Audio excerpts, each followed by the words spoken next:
Friends, कैसे हैं आप लोग। प्राचीन इतिहास में हम लोग आज पढ़ेंगे अशोक के बारे में।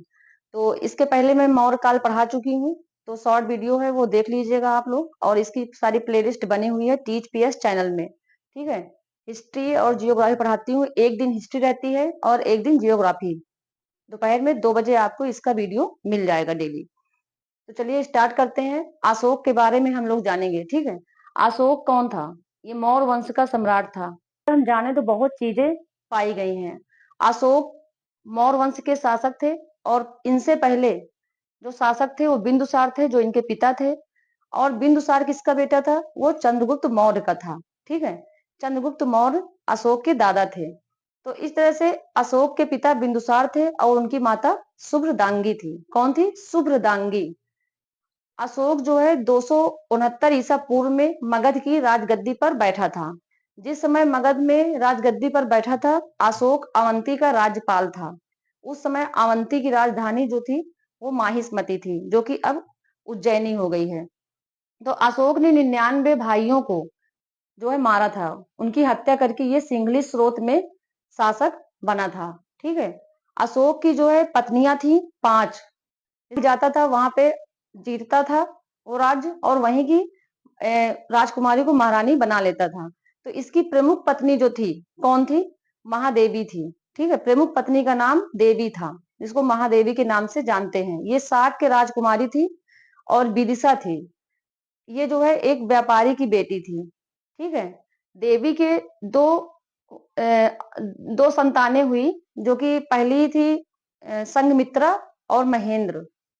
ठीक है, तो महेंद्र बेटा था और संघमित्रा देवी की बेटी थी। तो अशोक ने संघमित्रा और अ, महेंद्र को भेजा था। कहाँ भेजा था, श्रीलंका में भेजा था, बौद्ध धर्म का प्रचार करने के लिए। इसका उल्लेख मिलता है।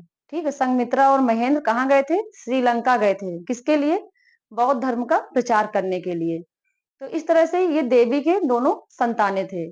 और इनकी 4 पत्नियां थी, पद्मावती, कारुवाकी थी, तिसरक्षिता थी, असंघमित्रा थी। ठीक है, 5 पत्नी थी अशोक की।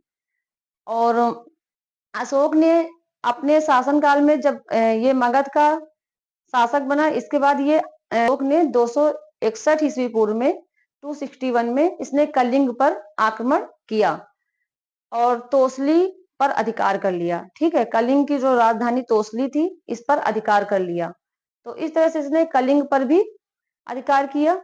इसके बाद अशोक के बारे में अगर देखा जाए तो पुराणों में इसका नाम अशोक वर्धन मिलता है। ठीक है, अशोक ने जो है उज्जैन में भी, जो उज्जैन की राजधानी थी पाटिलपुत्र, वहां भी जीता इसने। इसके 7 प्रमुख स्तंभ लेख पाए गए हैं। 7 प्रमुख स्तंभ लेख जो हैं, ये है प्रयाग स्तंभ लेख है एक, जो कि अकबर इलाहाबाद में रानी का किला है वहां अवस्थित है। दिल्ली टोपरा स्तंभ लेख फिरोज शाह तुगलक दिल्ली में है।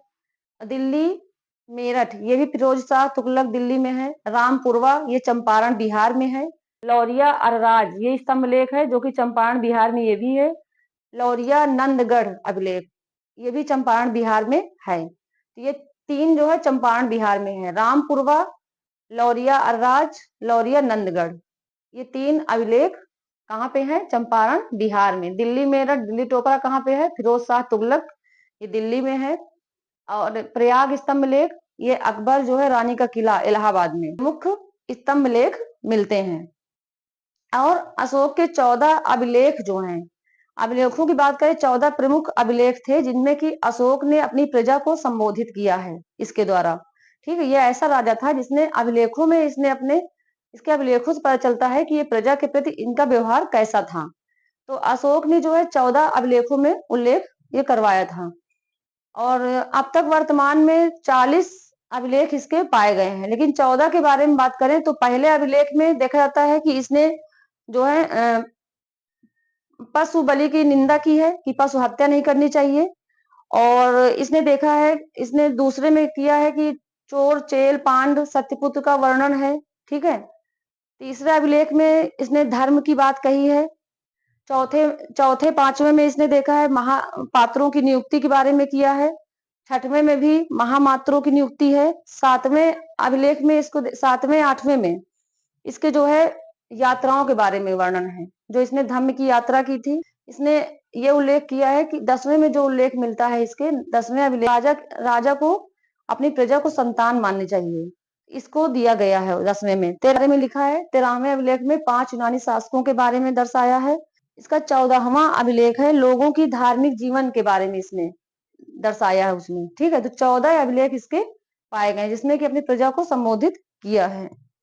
में जो है अशोक ने अपने भाबरू अभिलेख में अपने को, ठीक है, प्रियदर्शी राजा मगधे कहा है। अपने भाबरू अभिलेख में इसने, प्रियदर्शी मतलब होता है राम का प्रिय, तो इसने अपने इस अभिलेख में अपने को प्रियदर्शी कहा है। और अशोक ने बौद्ध धर्म की दीक्षा उपगुप्त नामक बौद्ध भिक्षु से ली थी, ठीक है। अशोक का सबसे छोटा जो अभिलेख था रुम्मी देई था। कौन था? रुम्मी देई।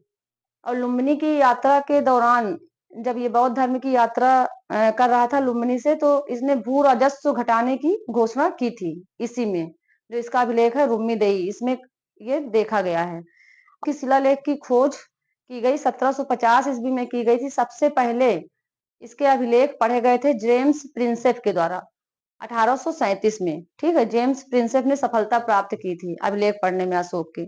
तो इस तरह से अशोक जो है महान सम्राट था, महान सम्राट की उपाधि मिली थी इन्हें। और इनके अभिलेखों के बारे में हम लोगों ने पढ़ा। तो आज इतना ही अशोक के बारे में। मौर्य काल में पढ़ा चुकी, इसको भी देख लीजिएगा। अब इसके बाद जो हिस्ट्री में पढ़ाएंगे वो होगा मौर्योत्तर काल, ठीक है। तो इसको आप लोग देखते रहिएगा। मिलते हैं नेक्स्ट वीडियो में।